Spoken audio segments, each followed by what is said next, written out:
भाई बहन का अनमोल रिश्ता। एक छोटा भाई और उसकी छोटी बहन ने अपना घर छोड़ दिया क्योंकि उनकी दुष्ट सौतेली माँ उनके साथ बुरा व्यवहार किया करती थी। दोनों भाई बहन एक दूसरे को बहुत मानते थे और एक दूसरे का ख्याल रखते थे। भाई बहन की लाल टोपी पसंद करता था, इसलिए वह हमेशा बहन की लाल टोपी को पहना करता था। रास्ते में भाई को प्यास लगी और वह बहती हुई नदी के पास पानी पीने चला गया।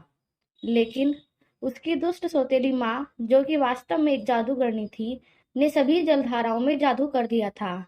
जब लड़के ने पानी पिया तो वह लड़का हिरण में बदल गया।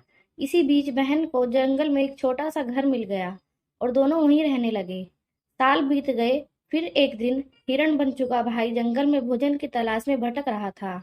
तभी उस राज्य के राजा और उसके शिकारियों ने हिरण को देखा और वो सभी हिरण का शिकार करने के लिए हिरण का पीछा करने की कोशिश करने लगे। लेकिन हिरण ने उन सबको चकमा दे दिया और वह सुरक्षित अपनी बहन के पास लौट आया। राजा हिरण से बहुत प्रभावित हुआ और उसका पीछा करते हुए उस झोपड़ी तक आ गया जहां पर हिरण और उसकी बहन रहती थी। उसने सीढ़ियां चढ़ी और ऊपर जाकर झोपड़ी में लगे मुख्य दरवाजे को खटखटाया। बहन ने दरवाजा खोला तो राजा उसकी सुंदरता से चकित रह गया।